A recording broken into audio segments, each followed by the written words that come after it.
Seorang beramal di dalam rangka mencari pujian yang bisa ia dengarkan, maka dua hal ini adalah penyakit kronis bagi hati yang sangat membinasakan dan menghancurkan serta meluluh lantahkan amal ibadah yang telah dilakukan oleh seseorang. Sehingga Allah Subhanahu wa taala tidak mengganjar amal ibadah yang tercemar dengan riya dan sum'ah dengan pahala. Tidak Allah berikan pahala, namun memang Allah berikan apa yang dia inginkan. Ketika dia beramal ingin mencari perhatian orang, Allah jadikan orang memang memperhatikan amalnya. Ketika dia beramal di dalam rangka mencari popularitas agar dikenal oleh orang lain, agar disegani dan dihormati oleh orang lain, maka Allah berikan semua yang dia inginkan tersebut. Itulah hal yang Allah sebutkan di dalam hadis yang dibawakan oleh Imam Bukhari, man samma'a samma'allahu bih. Barang siapa yang beramal dengan dasar sum'ah, maka Allah berikan apa yang ingin dia dengarkan. Wa man yura'i yura'illahu bihi. Barang siapa yang beramal dengan riya, maka Allah berikan pula, Allah perlihatkan kepadanya apa yang ingin dia lihat, berupa penghormatan manusia, sanjungan manusia, perhatian manusia Allah berikan. Namun hanya sebatas itu balasan dari amal soleh yang dia lakukan.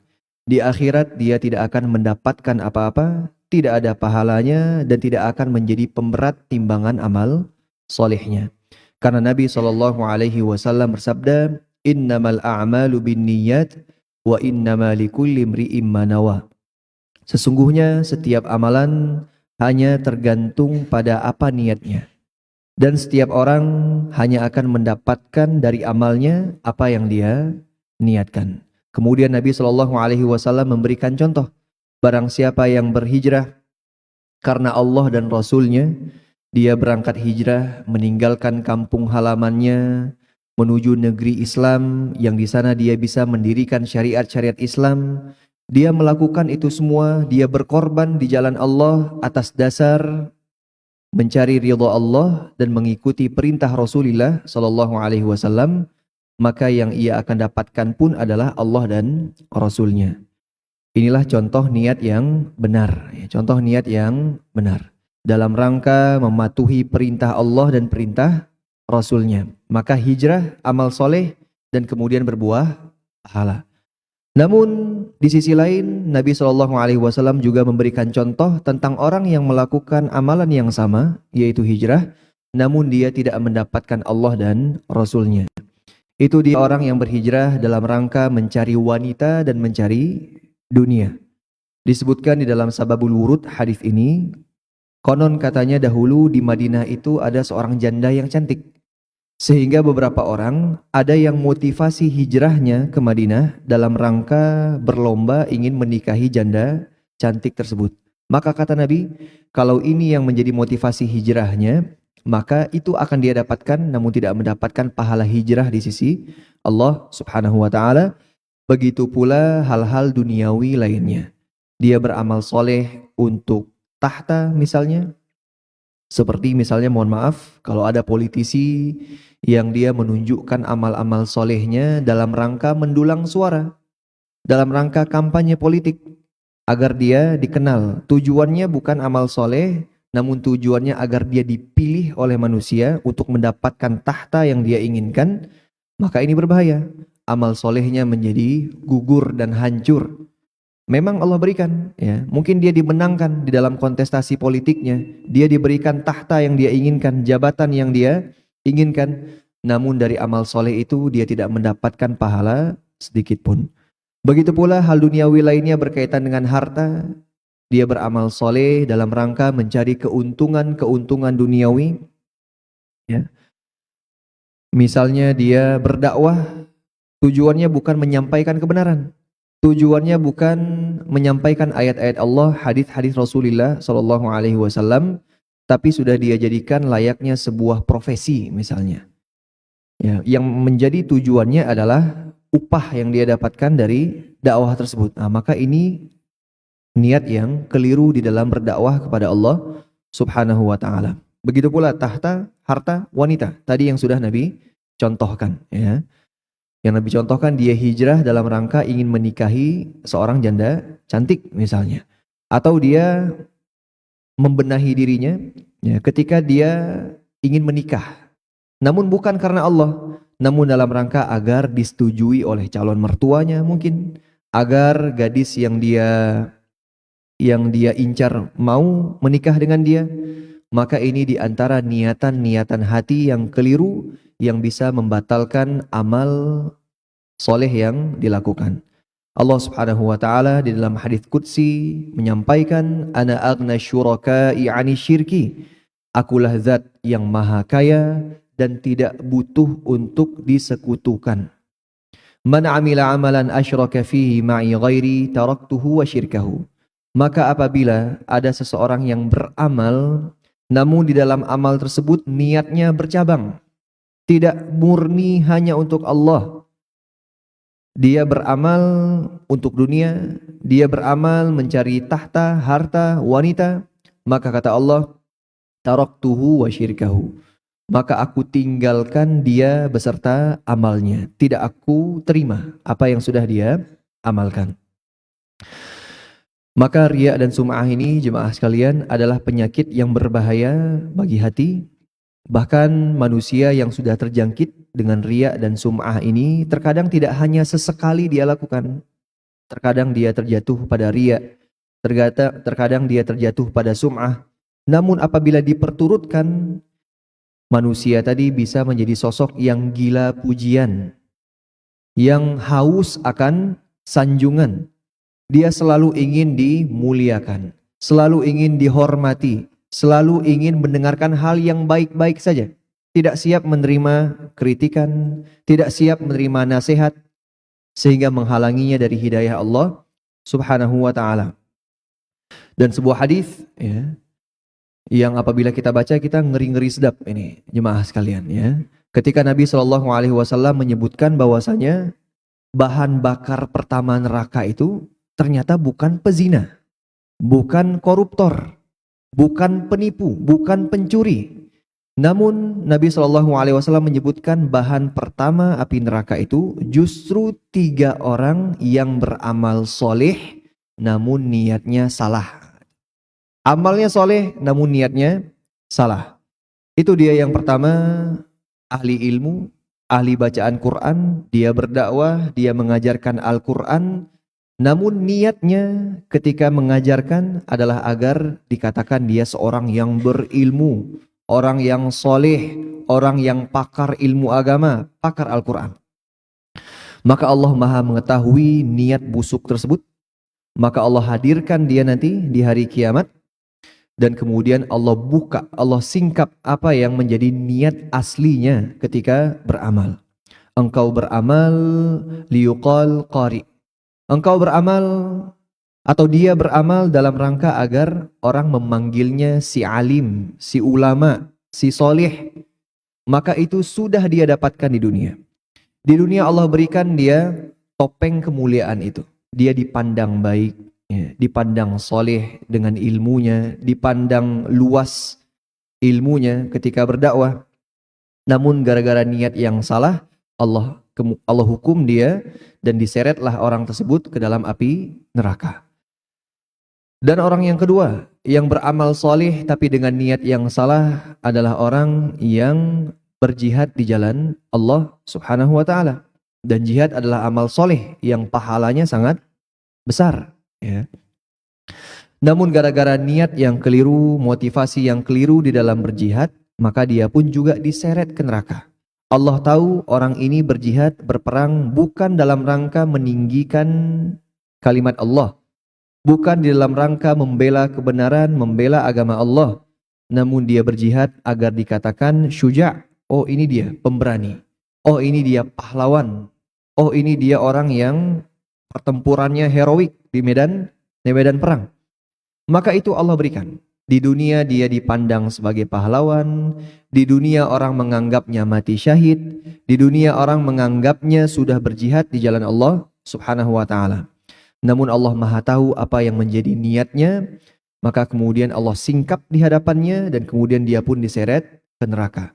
Dan yang ketiga, adalah orang yang semasa hidupnya dia dermawan, suka memberi ke sini dan ke sana. Ya. Orang-orang fakir miskin, anak yatim dia ayomi. Dia berikan hartanya untuk orang lain. Namun ternyata motivasinya salah. Dia melakukannya, dia memberikan harta tersebut bukan mencari ridho Allah, namun dalam rangka agar dipandang sebagai orang yang dermawan. Oh ini dia donaturnya ini. Oh ini dia muhsininnya ini. Oh ini dia orang yang baik hatinya ini. Yang dermawannya. Maka itu Allah berikan. Ya, man samma'a samma'allahu bihi. Kalau itu yang dia cari ketika berinfak dan sedekah, Allah kasih. Dia akan dipandang sebagai orang dermawan dan orang yang murah hati. Murah hati dan ringan tangan. Namun kemudian di akhirat Allah singkap niat buruknya dan kemudian dia diseret ke dalam api neraka. Tentu ketika membaca hadis ini ngeri kita membacanya. Dan beberapa orang salah di dalam mempraktekkannya sehingga dia tidak mau berdakwah, tidak mau mengajarkan Quran, tidak mau bersedekah, tidak mau berjihad di jalan Allah. Takut dia. Takut dia menjadi bahan bakar pertama neraka. Namun ini cara praktek yang keliru dari hadis ini. Kita diperintahkan untuk beramal. Dan di sisi lain kita pun diperintahkan untuk ikhlas. Ya, jadi pilihannya itu beramal dengan ikhlas. Ya, beramal dengan ikhlas. Bukan tidak beramal karena karena takut tidak ikhlas. Nah, ini keliru. Sebagaimana yang dikatakan oleh Fudail bin Iyad, bahwasanya keikhlasan itu jalan tengah antara dua jalan yang keliru. Jalan keliru yang pertama, orang yang beramal dalam rangka mencari pujian manusia. Ya. Jalan keliru yang kedua, orang yang meninggalkan amalan karena takut riya. Ini dua jalan yang keliru, kata Fudail bin Iyad. Jalan keikhlasan itu yang di tengah. An yu'afiyakallahu minhuma. Tetap beramal namun ikhlas karena Allah Subhanahu wa ta'ala. Begitu pula jemaah sekalian, orang ketika sudah haus pujian, suka riya dan sum'ah di dalam amal solehnya, orang seperti ini gampang goyah ketika beramal. Gampang jengkel, gampang sakit hati ketika dia tidak disegani, tidak dihormati, tidak disanjung, tidak dipuji. Mengapa? Karena di hatinya itu dia sudah merasa berjasa. Di hatinya dia merasa orang yang soleh. Dia merasa sudah beramal yang hebat. Harusnya orang lain memuji saya. Sehingga ketika dia tidak mendapatkan pujian itu, goyah dia di dalam beramal. Bahkan malas dia beramal ketika dia tidak dipuji oleh orang lain. Ketika misalnya dia memamerkan amalannya di sosial media, yang komentar sedikit, yang kasih like sedikit, yang share sedikit, di lain waktu dia tidak lagi beramal, gampang goyah. Padahal orang yang ikhlas itu tidak peduli apa respon manusia ketika beramal, karena yang dia cari adalah Allah Subhanahu wa ta'ala. Jadi sama saja dia konsisten beramal, dipuji ataupun dicaci, sendiri ataupun di tengah keramaian, sama kualitas ibadahnya. Karena yang dia cari adalah Allah Subhanahu wa ta'ala dan bukan pujian manusia. Yang dia takutkan adalah Allah, bukan cacian dan cemoohan manusia. Maka sebagaimana yang kita sampaikan sebelumnya, jemaah, orang yang bisa istiqomah dan menikmati amal solehnya hanyalah orang-orang yang ikhlas. Orang yang tidak ikhlas, amalnya tidak akan bisa istiqomah. Pasti akan putus-putus amal ibadahnya. Karena yang dia cari selain Allah Subhanahu wa ta'ala. Begitu pula orang yang tidak ikhlas, dia tidak bisa menikmati ibadahnya. Karena dia selalu membebani diri mencari pujian orang lain. Ya. Sehingga kekeliruan yang dia lakukan itu bisa membuat dia stres, membuat dia kepikiran, padahal kekeliruan itu manusiawi misalnya. Ya, namun gara-gara yang dia cari adalah kesempurnaan sehingga dipuji oleh orang lain, takut cacian orang lain, maka itu akan membuatnya berat di dalam beramal. Dan sebagai tambahan dari bab riya dan sum'ah ini, karena sebentar lagi kita akan menyambut bulan puasa, Tentu bab riya ini sangat erat korelasinya dengan ibadah puasa. Karena sebagaimana yang dikatakan oleh para ulama, ibadah puasa itu adalah ibadah yang tidak bisa dimasuki oleh riya. Ya, puasa itu adalah ibadah yang menjadi syiar dan simbol keikhlasan. Karena memang di dalam ibadah puasa itu tidak ada perbuatan atau ucapan yang tampak yang bisa dilihat atau didengarkan oleh manusia. Contoh misalnya ya, pagi hari ini bapak-bapak mungkin ada yang berpuasa, ada yang tidak. Namun tidak terbedakan, sama saja bentuknya. Karena ketika berpuasa tidak ada perbuatan yang kita lakukan. Tidak ada ucapan yang kita ucapkan. Berbeda ketika ada orang yang sholat dan tidak sholat. Nampak? Ini lagi sholat, ini tidak sholat. Sehingga inilah yang menjadi di antara keutamaan dan kemuliaan ibadah puasa. Dia menjadi simbol keikhlasan kita di dalam beramal kepada Allah Subhanahu wa taala. Ketika kita meninggalkan semua pembatal-pembatal puasa hanya karena Allah Subhanahu wa taala, walaupun manusia tidak mengetahuinya. Sehingga kata Allah Subhanahu wa taala dalam sebuah hadits qudsi, kullu amali bani adam lahu illa as-siyama fa innahu li wa ana ajzi bihi. Setiap amal anak Adam itu untuk dirinya, kecuali puasa. Kecuali puasa, puasa itu untukku, kata Allah, dan aku yang akan membalasnya. Ini di antara keutamaan ibadah puasa, sehingga ini pula yang menjadi kiat bagi kita untuk bisa melatih keikhlasan dan jauh dari riya dan sum'ah. Lakukan ibadah-ibadah seperti puasa ini. Ibadah-ibadah yang rahasia, yang hanya diketahui oleh diri kita dan Allah Subhanahu wa ta'ala. Belajar untuk merahasiakan amal soleh.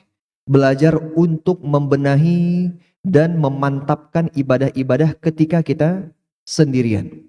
Ini juga di antara kiat untuk menyembuhkan riya dan sum'ah. Karena kita gampang untuk khusyuk di hadapan manusia. Gampang untuk menampakkan kebaikan-kebaikan di hadapan manusia. Namun terkadang hal yang sama sulit kita lakukan ketika sendirian. Silahkan bandingkan antara sholat sunnah kita di masjid sama sholat sunnah kita di rumah. Bagaimana perbedaan kualitasnya? Kualitas bacaannya, lama berdirinya, lama sujud dan rukuknya, zikir setelah sholatnya, pasti berbeda. Pasti berbeda. Itulah sarana kita melatih keikhlasan.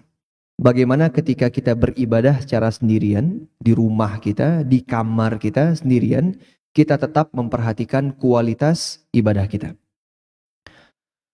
Jemaah sekalian yang Allah muliakan, maka pagi hari ini kita akan lanjut ke bab yang ke-37 dari bab Ar-Riqaq.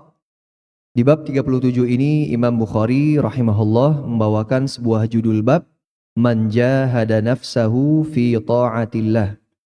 Bab barang siapa yang berjihad melawan hawa nafsunya di dalam melaksanakan ketaatan kepada Allah Subhanahu wa ta'ala. Maka ini bab yang penting ini ya. Dan juga berkaitan dengan puasa yang sebentar lagi akan kita lakukan.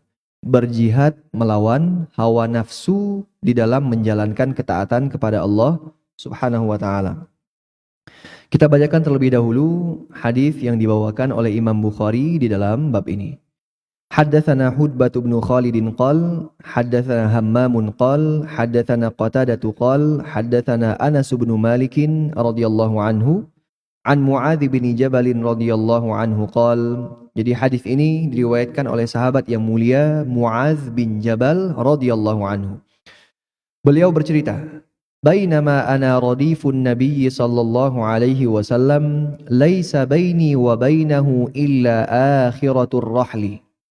Suatu ketika aku sedang berada di atas tunggangan bersama Nabi sallallahu alaihi wasallam.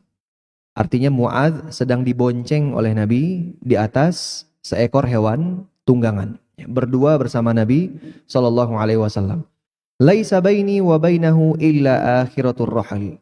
tidak ada penghalang antara diriku dengan Nabi Shallallahu Alaihi Wasallam melainkan hanya pelana yang ditaruh di atas hewan tunggangan tersebut. Biasanya kan dia ada 4 duduknya ya, sehingga hanya itu yang menghalangi antara Muadz dan Nabi Shallallahu Alaihi Wasallam.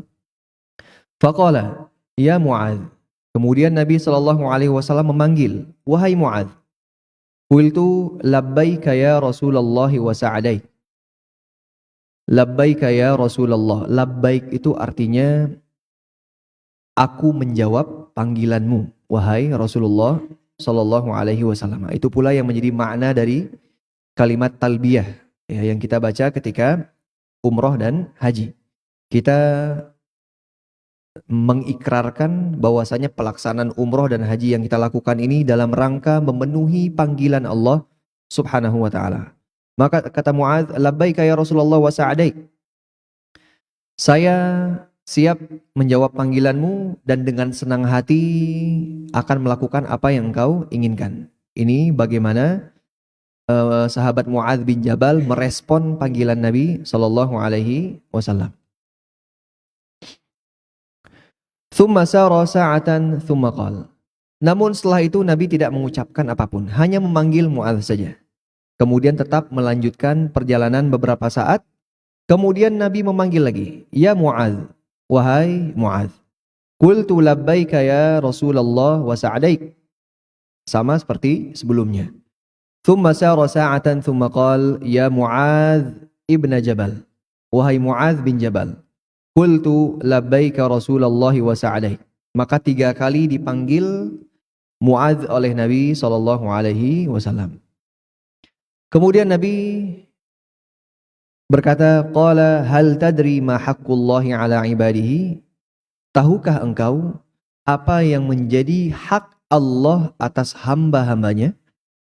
Qultu Allahu wa rasuluhu a'lam. Kata Muadz, Allah dan Rasulnya yang lebih tahu. Qala haqqullahi ala ibadihi an ya'buduhu wa la yushriku bihi syai'a. Hak Allah atas hamba-hambanya adalah agar mereka beribadah hanya kepada Allah Subhanahu wa taala dan tidak menyekutukan Allah dengan sesuatu apapun. Tsumma sara sa'atan tsumma qala ya Muadz. Setelah mengucapkan nasihat tadi, kemudian Nabi melanjutkan perjalanan dan kemudian kembali memanggil Muadz, ya Muadz. Kemudian direspon oleh Muadz bin Jabal, labbaika Rasulullah wa sa'adaik. Qala hal tadri ma haqqul ibadi 'ala Allah idza fa'alu? Tahukah engkau wahai Muadz, kalau hak Allah yang tadi sudah aku sebutkan dipenuhi, maka apakah hak hamba yang akan dia dapatkan dari Allah Subhanahu wa taala? Kalau tadi haknya Allah, sekarang yang kedua haknya hamba ketika memenuhi haknya Allah. Maka kata Muadz, Allahu wa rasuluhu a'lam, Allah dan Rasulnya yang lebih tahu. Qala haqqul ibadi 'ala Allahi alla yu'adzibahum. Hak para hamba ketika mereka beribadah hanya kepada Allah, tidak menyekutukan Allah dengan sesuatu apapun, maka hak mereka adalah Allah tidak akan pernah menyiksa dan mengazab mereka.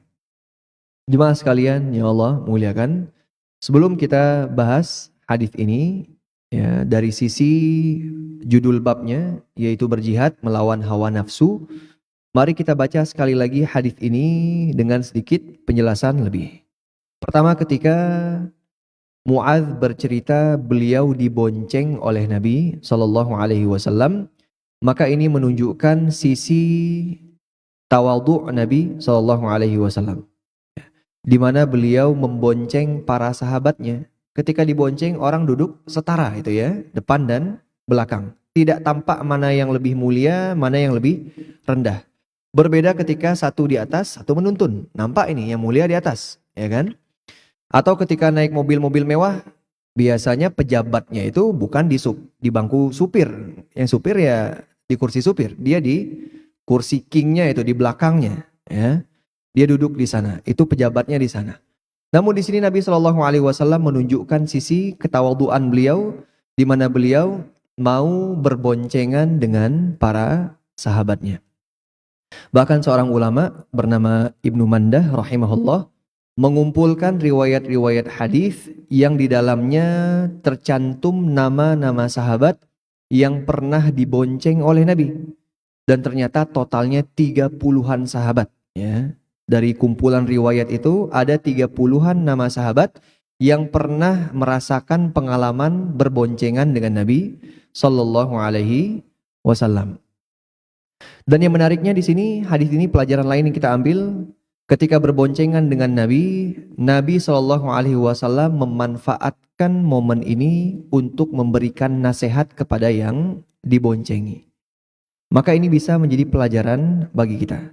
Ketika kita sedang berkendara dengan orang lain, naik motor kah, naik mobil kah, kita bisa memanfaatkan momen ini untuk memberikan nasihat dan wasiat. Ya. Ketika seorang ayah sedang mengemudikan mobilnya, di mobil ada istri dan anak-anaknya, bisa dia sambil bernasihat. Sebagaimana yang dilakukan Nabi. Menunjukkan bahwasanya nasihat ini bisa dilakukan di mana saja. Kita memanfaatkan semua momen dan kesempatan. Kita nggak tahu pada kondisi mana nasihat itu masuk ke dalam hati orang yang kita nasihati. Kemudian juga dari kisah Muadz ini, ketika dia dibonceng oleh Nabi, ini juga menunjukkan keakraban dan kedekatan Muadz bin Jabal dengan Rasulullah Sallallahu Alaihi Wasallam, yang menunjukkan kemuliaan sahabat yang mulia Muadz bin Jabal radhiyallahu anhu. Bahkan dalam sebuah hadis Nabi Sallallahu Alaihi Wasallam menyebutkan keutamaan Muadz bin Jabal, di mana Muadz bin Jabal ini adalah sahabat yang paling mengetahui, yang paling berilmu tentang hukum halal dan haram. Jadi Muadz bin Jabal ini termasuk di antara para sahabat yang paling faqih, yang paling luas ilmunya, yang paling mendalam ilmunya, paling tahu hukum halal dan haram.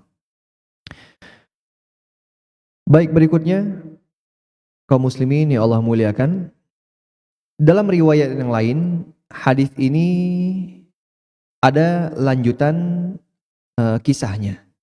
Ketika mendengarkan kabar gembira ini, Muadz bin Jabal bertanya kepada Nabi, "Afala ubashirun nas?" Wahai Rasulullah, kabar gembira ini di mana seorang hamba akan terbebas dari azab Allah ketika dia beribadah dan tidak syirik, bolehkah aku sampaikan pada manusia? Maka kata Nabi SAW, la tubashirhum fayattakilu. Jangan wahai Muadz, jangan engkau sampaikan kepada yang lain, khawatir mereka akan bersandar kepada hadis ini, sehingga melemahkan semangat mereka di dalam beramal. Nah, jadi sebagian ilmu itu terkadang ada waktu penyampaiannya. Terkadang ada yang lebih maslahat kapan untuk disampaikan. Contohnya hadis-hadis berupa janji-janji seperti ini. Bagi orang yang keimanannya seperti Muadz bin Jabal, hadis ini tidak akan mengubah apapun dari kualitas amal soleh beliau. Beliau tetap akan semangat beramal, ya. Beliau akan tetap memperbanyak amal solehnya. Namun orang-orang yang mungkin kualitas imannya di bawah Muadz bin Jabal radhiyallahu anhu, hadis ini bisa menjadi racun bagi mereka. Apa maksudnya?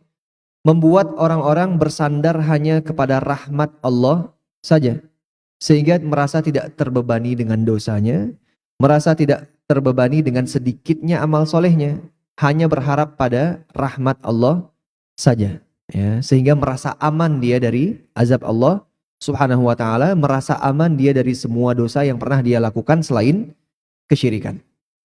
Maka berbahaya. Maka alasan kenapa Muadz akhirnya memilih untuk menyampaikannya, karena ketika dilihat kondisi sudah berubah.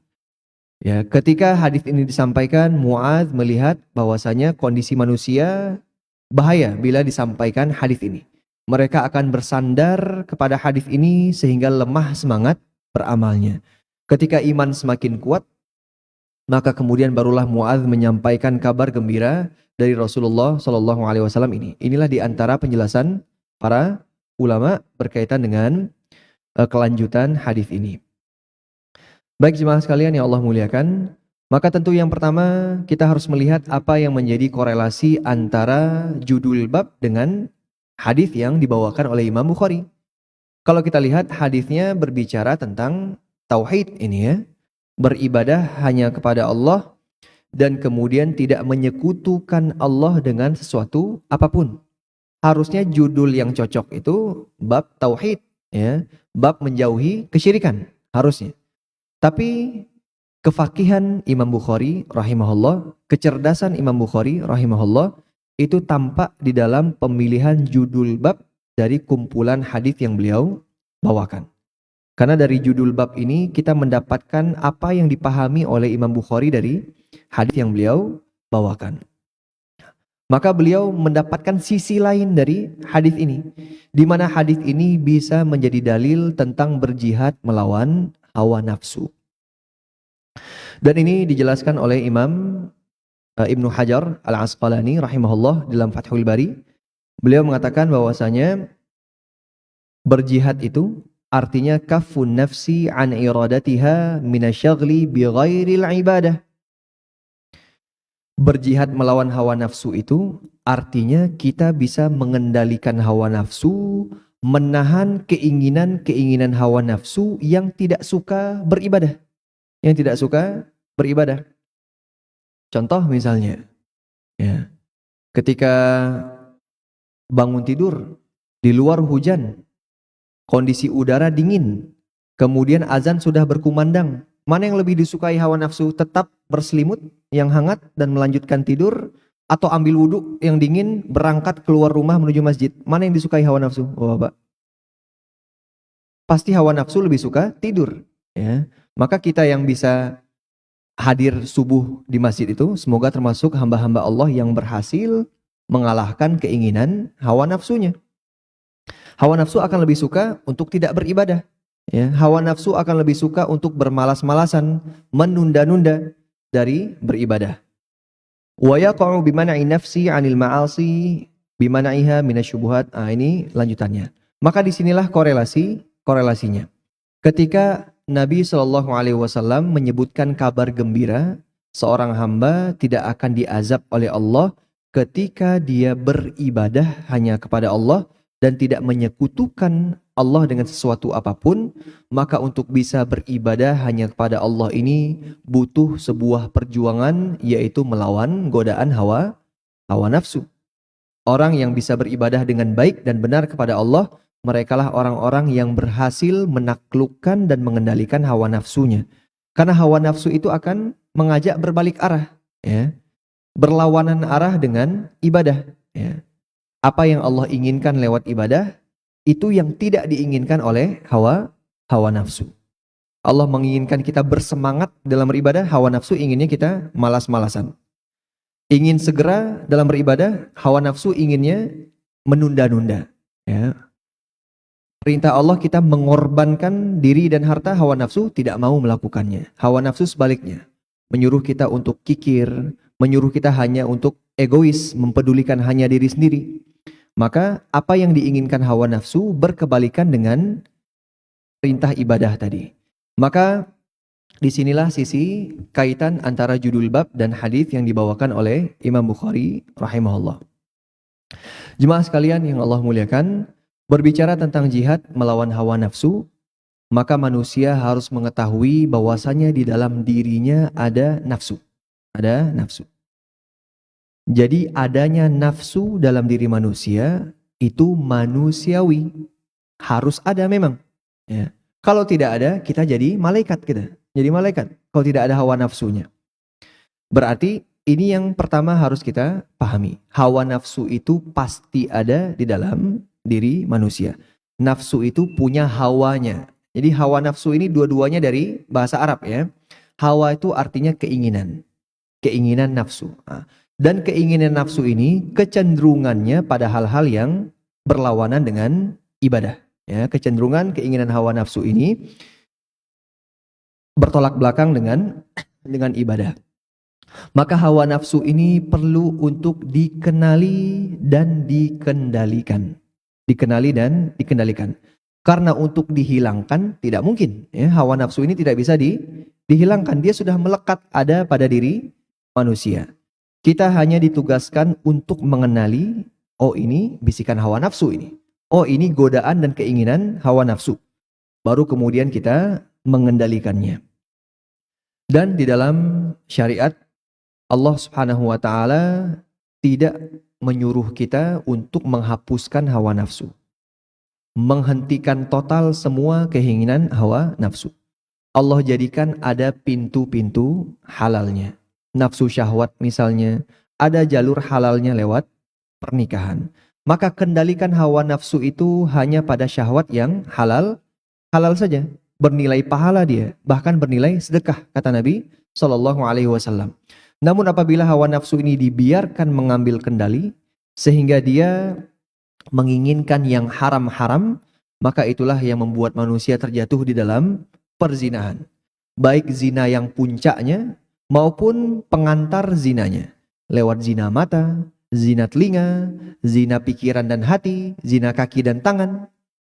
Maka itu pengantar menuju zina yang sesungguhnya itu yang akan terjadi ketika manusia tidak mengendalikan hawa nafsunya. Jemaah sekalian yang Allah muliakan, seorang ulama bernama Wahab bin Munabbih mengatakan, "Idza syakakta fi amrain," jika engkau ragu ingin melakukan antara dua hal, ya, ada dua hal yang ingin dilakukan, ragu mau milih yang mana. Walam tadri khairahuma, dan engkau tidak mengetahui mana yang terbaik di antara keduanya. Fanzur ab'adahuma min hawaka, maka pilihlah yang paling jauh dari keinginan hawa nafsu. Jadi timbangannya mana yang paling disukai hawa nafsu, itu yang kita tinggalkan. Yang tidak disukai hawa nafsu, itu yang kita lakukan. Kenapa? Karena memang kecenderungan hawa nafsu itu ada ke arah kebatilan dan hal-hal yang tidak baik. Maka sebaliknya, ketika kita berhasil melawan keinginan hawa nafsu, berarti kita sedang berada di rel yang benar, ya, pada pilihan-pilihan yang benar ketika berkebalikan dengan hawa nafsu. Berikutnya jemaah sekalian yang Allah muliakan. Di dalam beribadah kepada Allah, kita punya tiga musuh. Dan hawa nafsu adalah salah satunya. Yang membuat kita gagal beribadah, menghalang-halangi kita beribadah, melambat-lambatkan kita beribadah, salah satunya adalah hawa nafsu. Baru kemudian ada setan. Setan dari kalangan jin, dan kemudian musuh yang ketiga, setan dari kalangan manusia.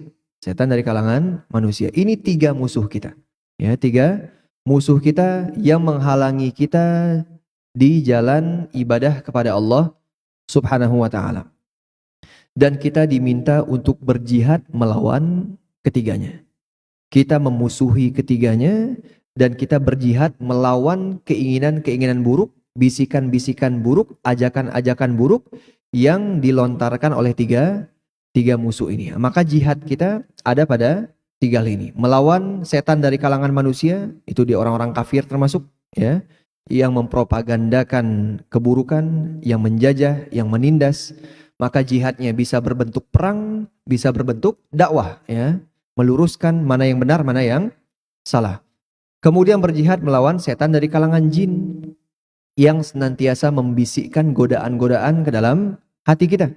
Dan yang ketiga, berjihad melawan hawa nafsu yang kecenderungannya senantiasa menjauhkan kita dari ibadah kepada Allah Subhanahu wa ta'ala.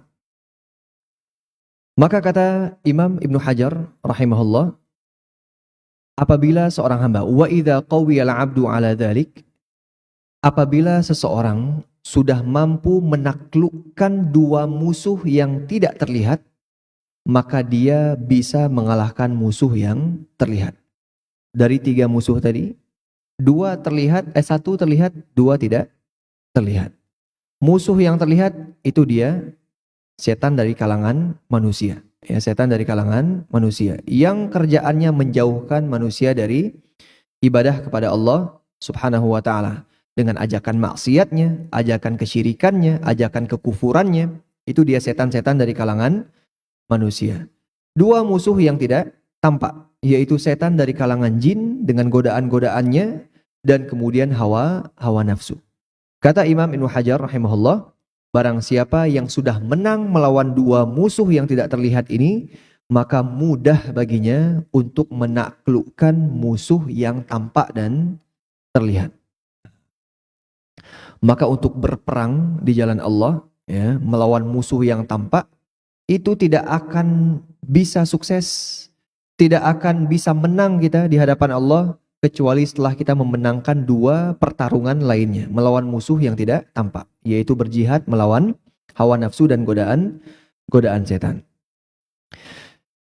Berikutnya jemaah sekalian yang Allah muliakan, manusia ketika dia mengendalikan hawa nafsunya atau menyikapi hawa nafsunya, maka manusia terbagi menjadi dua. Manusia terbagi menjadi dua. Ada manusia yang memanjakan keinginan hawa nafsunya, patuh dan taat kepada apapun yang diinginkan oleh hawa nafsunya. Ya. Dia manjakan hawa nafsu seperti memanjakan anak. Memanjakan anak itu baik atau buruk? Bapak? Tidak baik. Ya. Menuruti semua apa keinginan anak itu tidak baik dan akan merusak tumbuh kembang si anak tadi. Kalau keinginan dia untuk makan yang manis-manis terus kita kasih, rusak kesehatannya. Kalau dia tidak dibiarkan mandiri, dibantu terus, dimudahkan jalannya terus, dimanjakan terus, maka dia akan tidak mengerti arti perjuangan, arti pengorbanan, arti berusaha. Rusak perkembangan anak tersebut. Maka memanjakan anak, rusak manusia atau orang tuanya. Begitu pula ketika memanjakan hawa nafsu. Maka ini manusia akan rusak karenanya.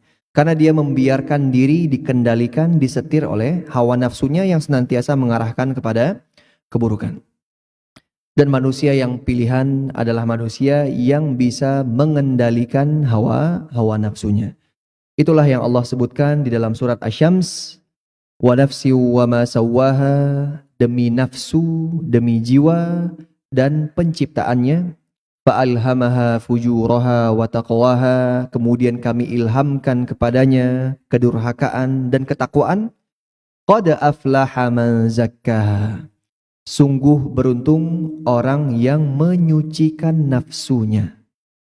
Maksudnya mengendalikannya, menahan keinginan-keinginan buruknya, mengarahkannya hanya pada yang halal-halal saja. Maka kata Allah, qad aflaha, inilah dia manusia yang beruntung. Wa qad khaba man dassaha, dan sungguh merugi orang yang mengotori nafsunya, membiarkan apapun yang diinginkan oleh hawa nafsunya, mengikuti dan mengekor kepada apapun keinginan hawa nafsunya. Maka inilah orang yang merugi, kata Allah Subhanahu wa ta'ala.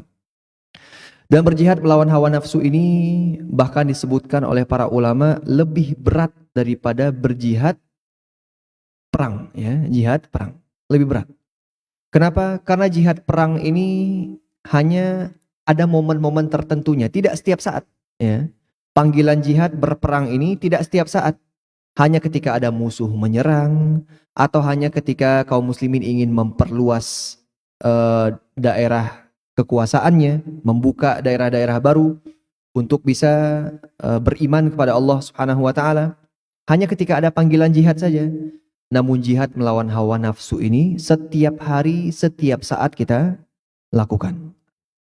Maka dalam sehari 24 jam mungkin berkali-kali kita berjihad melawan hawa nafsu. Dan silahkan hitung, masing-masing kita menghitung berapa kira-kira skor kita melawan hawa nafsu setiap harinya. Jadi untuk bisa menang melawan hawa nafsu ini, pertama kita harus sadar ada musuh bernama hawa nafsu. Baru setelah kita mengenali musuh itu ada, baru kemudian kita siapkan strategi pertarungannya.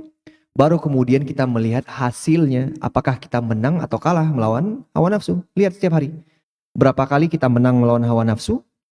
Dalam artian kita memperturutkan keinginan hawa nafsu tersebut sehingga lalai dari ibadah. Dan berapa kali kita menang, berhasil kita taklukkan, ya, kita tumpaskan keburukan-keburukan yang diinginkan oleh hawa nafsu tadi. Kemudian kita melangkah dengan tegap beribadah kepada Allah Subhanahu wa ta'ala. Kemudian keutamaan yang Allah sebutkan untuk berjihad melawan hawa nafsu ini, Allah Subhanahu wa taala berfirman, "Wa amma man khafa maqama rabbih wa nahan nafsa 'anil hawa, fa innal jannata hiyal ma'wa." Adapun orang-orang yang takut pada kedudukan Allah Rabb-nya dan kemudian dia menahan hawa nafsunya dari keinginan buruknya, maka surgalah yang akan menjadi tempat kembalinya. Maka ini hadiah terbesar ya, dari kemenangan kita melawan hawa nafsu. Allah siapkan sebuah hadiah mulia bernama surga sebagai tempat kembali orang-orang yang berhasil mengendalikan hawa nafsunya. Dan mengendalikan hawa nafsu ini, jemaah sekalian, semakin berat hari ini ketika hawa nafsu ini semakin dipermudah fasilitasnya ya. Mata yang ingin melihat yang haram-haram semakin dipermudah dengan adanya handphone, adanya sarana-sarana hiburan. Telinga yang ingin mendengarkan yang haram-haram pun demikian, dipermudah. Bahkan tempat-tempat maksiat pemuas hawa nafsu manusia ada di mana-mana, ya, dipermudah, ada di mana-mana. Sehingga godaannya semakin berat, musuh ini semakin kuat untuk kita lawan ini. Maka inilah ujian kita, inilah ujian keimanan kita, sebagaimana yang Nabi SAW sabdakan, la yu'minu ahadukum hatta yakuna hawahu taba'an lima ji'tu bihi. Tidak sempurna iman salah seorang di antara kalian sampai dia berhasil menjadikan hawa nafsunya mengikuti apa yang aku ajarkan, ya. Mengikuti apa yang sudah dicontohkan oleh Nabi, apa yang datang dari Nabi berupa Al-Quran dan Sunnah, berhasil dia arahkan hawa nafsunya ke arah tersebut, maka itulah ciri kesempurnaan iman seorang. Dan terakhir jemaah sekalian, ya, hawa nafsu inilah yang menjadi tunggangan setan di dalam menjerumuskan manusia. Ya. Setan itu dia licik, dia cerdik. Dia melihat apa yang menjadi dorongan terkuat hawa nafsu yang ada pada diri manusia. Dia lihat misalnya orang ini kecenderungan hawa nafsunya pada harta. Maka bisikan-bisikannya pun akan mengarah kepada harta. Dia akan tunggangi hawa nafsu itu untuk menjerumuskan manusia. Ya. Ketika dia melihat orang ini hawa nafsunya cenderung ingin berkuasa, ingin meraih tahta misalnya, maka godaan-godaannya pun akan diarahkan kepada yang demikian, begitu pula wanita misalnya. Maka sebagaimana yang dikatakan oleh Ibnul Qayyim rahimahullah, bahwasanya ada dua gerbang besar yang dimanfaatkan oleh setan untuk mencelakakan manusia. Dua tunggangan yang digunakan oleh setan untuk menggiring manusia kepada kebinasaan. Yang pertama hawa nafsu, yang kedua amarah, yaitu emosi, ya, kemarahan dan emosi. Lewat dua pintu ini, lewat dua tunggangan ini, setan berhasil mencelakakan manusia. Sehingga banyak di antara manusia yang menjadi korban godaan setan lewat hawa nafsunya, dan menjadi korban bisikan-bisikan setan lewat amarah yang tidak berhasil dia kendalikan. Ya, dari hawa nafsu, seseorang bisa terjerumus kepada perzinahan, terjerumus kepada korupsi, terjerumus kepada perniagaan-perniagaan yang haram ketika dia memperturutkan keinginan hawa nafsunya. Lewat amarah, setan berhasil menjerumuskan manusia mungkin pada pembunuhan, dimulai dari marah, kemudian berakhir pada pembunuhan, waliyadzubillah, atau berhasil memecah belah kaum muslimin dan memisahkan antara suami dan istrinya. Sehingga banyak suami-suami yang menyesal menceraikan istrinya ketika kalah dengan amarahnya, kalah dengan setan yang berhasil menunggangi amarahnya kemudian menceraikan istrinya ketika dia sedang marah. Maka semoga jemaah sekalian, kita semua termasuk orang-orang yang bisa menang berjihad melawan hawa nafsunya. Dan jihad melawan hawa nafsu ini akan semakin tampak nanti ketika kita beribadah puasa di bulan Ramadan. Jadikan momentum puasa Ramadan tidak hanya sebagai ujian menahan lapar dan haus, namun juga bagaimana kita mengendalikan hawa nafsu kita. ujian hawa nafsu pertama itu nampak di berbuka pertama puasa hari pertama kita, Bapak sekalian, ya. Nampak di iftar pertama kita. Ya, apakah iftar itu hanya akan menjadi jamak takhir dari 2 porsi makan yang kita lewatkan, atau kita makan secukupnya? Nampak dari menu berbuka kita di hari pertama puasa. Karena ketika menunya terlalu banyak, berarti dorongan membelinya karena hawa nafsu, bukan kebutuhan. Dan ketika terlalu banyak, dimakan dengan hawa nafsu juga, tarawih hari pertama pun ngantuk-ngantuk, kekenyangan. Nah, maka nampak ketika di hari pertama puasa dan hari-hari berikutnya. Demikian jemaah sekalian, semoga kajian pagi hari ini bermanfaat. Lebih dan kurangnya mohon maaf. Kita tutup majelis dengan doa. Subhanakallahumma wa bihamdik asyhadu an la ilaha illa anta astaghfiruka wa atubu ilaik. Wassalamualaikum warahmatullahi wabarakatuh.